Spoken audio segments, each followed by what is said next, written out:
Today I'm wearing a crown because a settlement of pimples decided to make their home on my forehead. I thought this was a cuter look.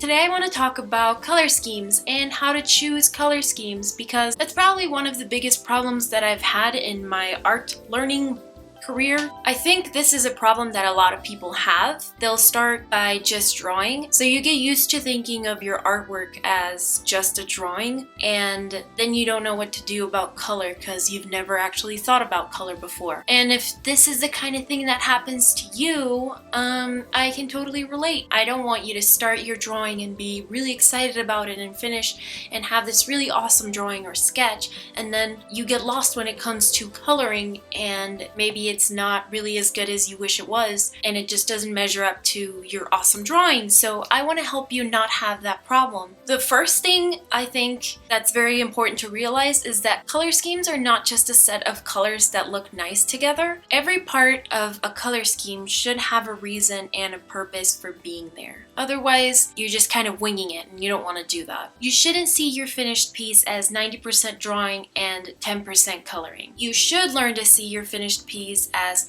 50% drawing and 50% color scheme. So you should be giving your color scheme as much attention as you give your drawing. You want to make sure that your finished drawing looks cohesive and it looks like everything belongs together.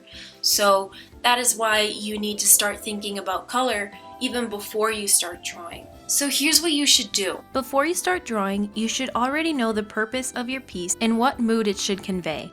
Then do a bit of research and find references that have similar purposes and similar moods to what you're going for.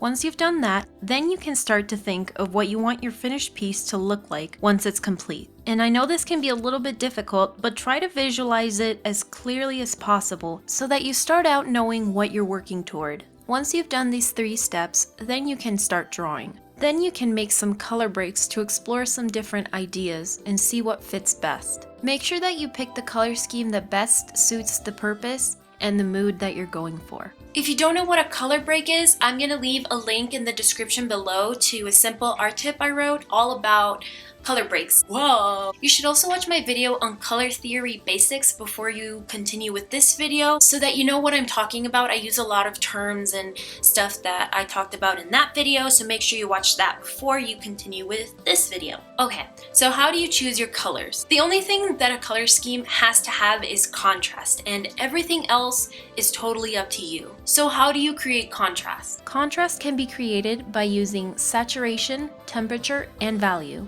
Saturation is the purity of a pigment.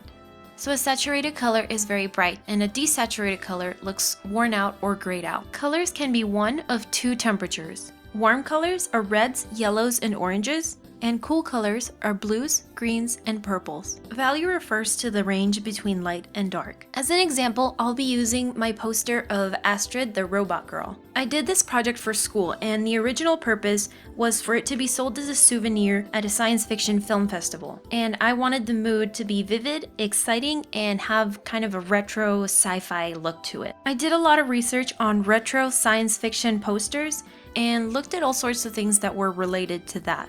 Once I had enough ideas to go off of, then I did some color breaks to see which color scheme worked the best. And I ended up choosing the one on the top right. If we break down the final color scheme, you'll see that the colors are mostly saturated and they're based on the complementary pair red-orange and blue-green. The value range is well balanced, with a little bit of every tone present in the piece. If you want to see a full step-by-step breakdown of my process for this piece, you can click on the link to the case study in the description below. If you still wanted to see some more examples, don't worry, because I have 3 more examples to show you. And these use saturation, temperature, and value in totally different ways and create totally different moods and serve completely different purposes. This is a poster ad for Jobs Cigarette Paper by Alphonse Mucha. The purpose is to make the viewer want to buy the product. And the mood is elegant and sensuous. In this color scheme, contrast is created by placing a desaturated warm color in the foreground and a saturated cool color in the background. The palette is based on a triadic color scheme, which includes orange, green, and purple. You can see there's not a lot of value contrast. You don't see a lot of light lights and a lot of dark darks here. So in this piece, temperature and saturation are carrying most of the weight and creating almost all the contrast. This is a poster advertisement for a can-can show by Henry de Toulouse-Lautrec. The purpose of this advertisement is obviously to get people to go to the show, and the mood is really vibrant and lively. This color scheme is mostly made up of desaturated, warm yellows and oranges, which almost disappear next to the really bold, dark silhouette of the women's legs. The value contrast is pretty extreme here. If you squint at this image, whether you're seeing it in color or in grayscale, everything seems to disappear but the women's legs. And I think that's what makes this poster so successful. The whole point of going to a can-can show is that you're there to see some legs and have a good time. So I think this poster does a great job of selling you the can-can dancers and the experience of going to the show. This is an impressionist painting of a sunrise by Claude Monet. So the purpose of this painting is probably just to portray the color of the sunrise as Monet saw it, and the mood to me seems calm and a little bit melancholic. This color scheme is mostly made up of desaturated cool blues and greens with a few pinkish orange details.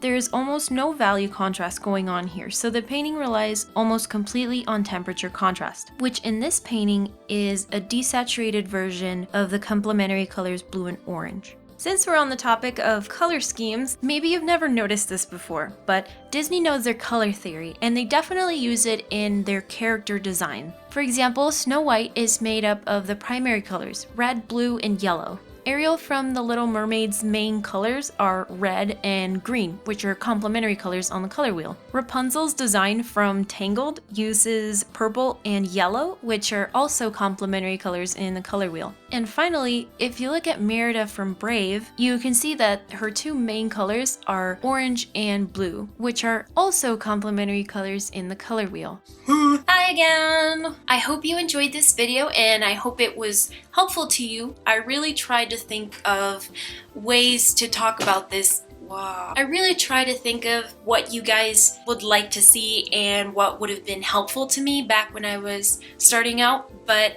everyone is different, so if you have any questions or suggestions or anything that you would like me to talk about, please let me know in the comments below. And if you liked this video, if it was helpful to you, please like it and subscribe to my channel. And if you don't want to do any of those things, then just share it with a friend. Just somebody that you think would like it or benefit from it. And that's it for today's video. Thank you so much for watching. Bye! You should wear a paper crown like me.